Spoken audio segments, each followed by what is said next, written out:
Since the dawn of time, humans have been looking up to the stars and wondering what the future holds, what incredible, sophisticated inventions we will come up with next. By the year 2000, we'll have flying cars and have gone to Mars. Instead of flying cars and space travel, we got transgenders.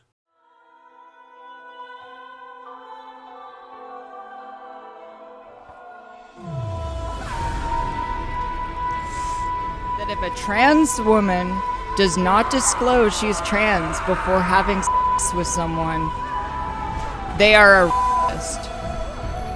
I have done this. I'm a Hello everyone and welcome back to the channel. Today we're going to be talking about Keffals, but before we get into the video, I would just like to ask that if you do enjoy today's upload, to both like and subscribe. Thank you. Anyway, back to the video. Okay, so Keffals is a transgender influencer who made a name for themselves by getting people banned, taking credit for people's bannings, attempting to take down the website Kiwi Farms, scamming her retarded fans for a trip to Europe, and to fuel her heroin addiction. She then moved on to doing cocaine, which she later found out was actually mixed with meth. It started happening. I started doing cocaine at the start of 2023. 8 days into a cocaine bender, I found out that the coke that I was doing was cut with meth. So for 8 days straight, I was doing coke and meth. I mean, you don't have to tell me that. I can already see that's the case. Look, I know it's a bit of a low blow to make fun of someone's problem, but what I'm about to show you is going to make you not give a single about such a low blow. Shut up, silly woman. Keffals once owned a Discord server filled with children as young as at least 13, as shown in the screenshot here, where they would all one another in a public chat. She then sent out a collar to one of these to wear, which is very weird when you realize that she was 27 at the time. She then tried to deny the fact that she owned the Discord when this was brought back up, but old tweets of hers said otherwise. Keffals also used to promote a website by the name of the HRT Directory, which was a website that provided people with recipes on how to make hormones at home. This was made to allow children to go behind the backs of their parents who disagreed with such behavior for doing something so Now, you can put a little bit of the blame on the parents for allowing them to get to the point where they were so brained that they even considered doing such a thing, but that's besides the point. The end product of these recipes is something that the great Metica once coined as Troonshine, the transgender drink of choice. This shit, honest to God, is fucking disgusting to even think about, much like Keffals, in all honesty, so I can see why she promoted it. There are many examples of the owner of the site, who goes by the name Bob Posting, doing such despicable acts in his private Discord. This person gets off to the idea of children and doing something by the name of pink pilling, which is the concept created by these freaks to groom children into becoming trans. Now, this is utterly disgusting. Here's a screenshot just to prove my point that this person is a freaky, degenerate pedophile. This sort of behavior is disgusting, and I hope terrible things happen to them. I can't say exactly what because YouTube TOS, but I think you can take a guess. Now, looking at this tweet right here, this is pretty damning if you ask me. She knows this person in real life. She had an IRL connection with this person. Allegedly, she was dating this person at the time, and I mean, it's kind of self-explanatory if you read the text right there. You don't just finger someone if you're not like hooking up with them, right? So this person has a direct connection to Keffals herself. She didn't just see the website and go, I'm going to promote this. She knows this Bob Posting person intimately. Now, on a lighter note, let's talk about swatting.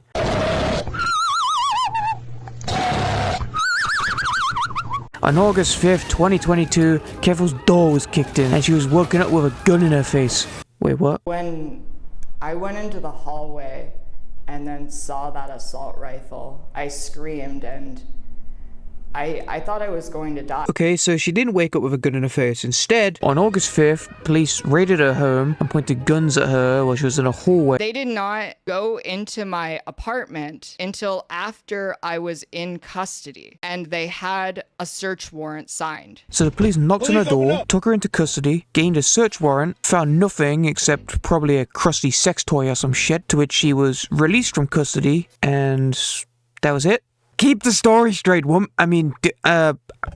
The police themselves released a statement after these claims were made on multiple different media outlets, including the news and news articles and social media, which reads as follows. Officers did not conduct what some are referring to as a dynamic entry into Miss Soretti's residence. Rather, they knocked on the door, announced themselves as police officers, and occupants answered. Any attempt by uninvolved third parties to suggest otherwise is inaccurate and irresponsible.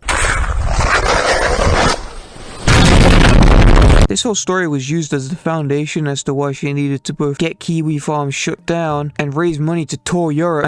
Sue the police. She can't even keep the story the same every time she retells it, and you idiots sent her over 100 grand. No wonder she spent the money on fucking drugs. And speaking about the donation money, on August 5th, Keffals has her interaction with the police, with devices being seized by the police. So on the 9th of August, Keffals opens a GoFundMe page to do 3 things. Replace the items that were seized, move apartments, and start a legal fund to sue the police. I started a GoFundMe to move immediately, recoup my losses, and build a legal fund to protect my rights. She then goes on the H3 podcast and says that she had her devices given back to her after 3 days. I eventually got my stuff back in like 3 days and got an apology from the chief of police. That's nice. So, yeah, that was really nice. Not nice how they responded to the situation, but I'll take it. Now, if she means 3 days after the police interaction, that would land you on August 8th, but the GoFundMe was made on the 9th. And then on top of that, we have video of her picking up said equipment that was dated on the 8th, with the same bag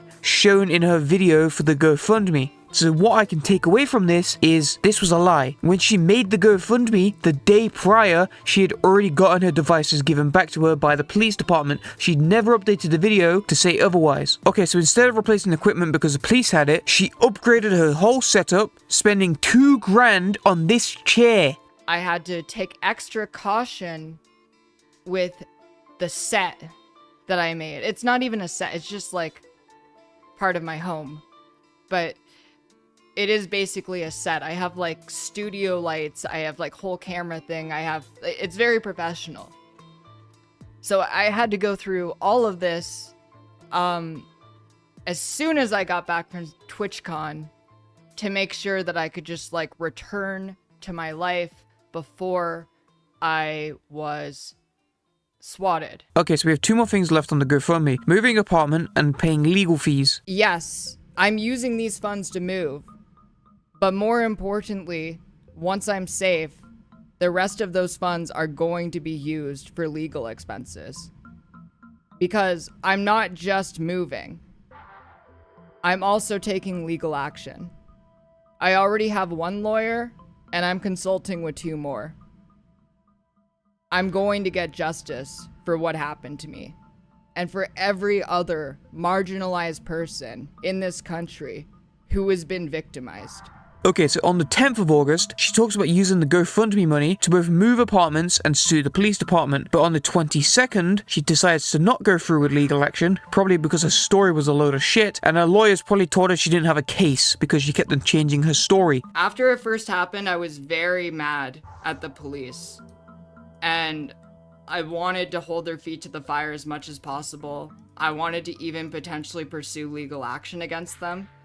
But they've taken the threat against my life very seriously, and I want to see justice.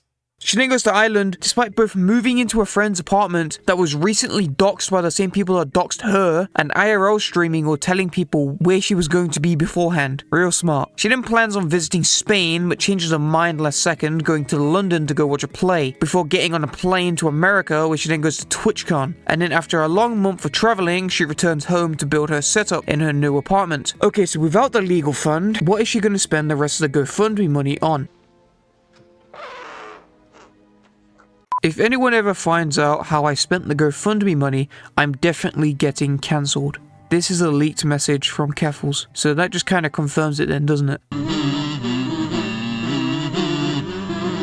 Following the attempted swatting, Keffal started the hashtag #DropKiwiFarms, a movement made to unite all, a movement that would unite both libtards against bigotry and local dumb fucks who hate having their thread on the site. But the thing you may be asking is why Kiwi Farms of all places? Well, it's because this is the site that she blames for the attempted swatting, but in reality, it wasn't. Kiwi Farms is a website run by a guy named Joshua Moon, or No. It was originally called the Quickie Forums and created the document Christian, but rebranded to Kiwi Farms and started to document other people on top of that. The site does not run with the usual rule set of other websites. In fact, Kiwi Farms is very loose with its rules. Doxers are allowed on the site as long as they're obtained legally, and the site does not allow users to contact people of discussion referred to as locals to fuck with them. Doing so is referred to as touching the poo and is very frowned upon in the community. Other than that, you can say what you want, do whatever you want, as long as it's related to the topic at hand and isn't illegal. Kiwi Farms did not swat Keffals. Instead, it was a separate site that I will not name here, as the site not only contains doxers but also illegal material. This site is the one responsible for not only swatting her, but other stuff such as hacking her Uber Eats account and sending her a shit ton of pizzas. The owner of Kiwi Farms, No, stated as much in an interview with Turkey Tom. They are going after people either on the forum intentionally to try and create this problem. So yeah, it is. But even then, like for instance, with Keffals knows this and lies that they were not doxed on the Kiwi Farms to begin with. They were doxed by a different site. I guess it's not kosher to say which site. And this site, I think I specifically listed all their family information and stuff too. So this happened before the Kiwi Farms, but so. In this specific instance, Keffals didn't even give a f*** they got doxxed. That was the greatest thing ever. They made $100,000 getting doxxed and getting swatted by these other people. But they still blame the Kiwi Farms because that's the target they want to go after. So by using this, you may be wondering, if there is a site that is actively doxing and harassing her, then why on earth did she decide to go after the edgy gossip forum? I'm wondering, like, why not draw attention to that website in particular if they seem to be more inherently dangerous? I don't think they're more inherently dangerous. They also don't have as many active users because the people who, on the other side, the people who do it, they're more technically skilled in what they do. So they are more dangerous. But also because they had more extensive documentation of my family, and I didn't want to put that out there. I think that's reasonable, right? Yeah, it's reasonable until you realize that instead of just not talking about it and dealing with it privately, you not only draw attention to it, you instead took the actions of one site and blamed it on another for media attention. I mean, what a dick move. Kiwi Farms is not 100% innocent in all of this. The site still posts doxes of her, which then could lead to swatting, etc., but it didn't. Instead, Keffals then tries to dox some random guy on the site who she claims is the person who doxed her, then goes in his DMs trying to threaten him with said dox, but as it turns out, not only was the dox of the user not him, but also she hired a fucking private investigator to find the guy and still failed. Then she goes on to claim that the DMs were fake, so in response, the guy from the DMs proves that they were real by showing her Discord ID in a screen recording. But the thing is, he didn't even need to do that because she already tweeted out several times that she had doxed this guy, had his dox, said that she was going to dox people on Kiwi Farms if you had an active account. So I mean, like, what are you doing? She tried multiple times to take down the website. At one time, she succeeded. She thought she succeeded, but as it turns out, the website actually came right back up. But she still claimed that the website was down because none of her followers were going to go check. Overall, the campaign was a failure, and Kiwi Farms is still up to this day. In conclusion, Keffals is a communist through and through. She steals from the poor and gives to herself. She censors her political enemies, getting them banned from social media such as Destiny, Metica, and even Rakita Law. She once tried to have a building blown up in Ukraine because it hosted a Kiwi Farms server.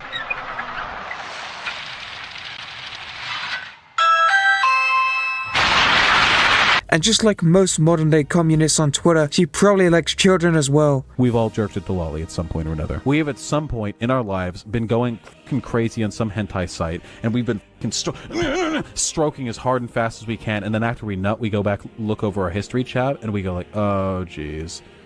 Oh boy. Some of these girls looked pretty young. Okay, I don't give a Overall, she's a great representative for trans people all over the world, and she should keep it up. Oh, never mind, she quit.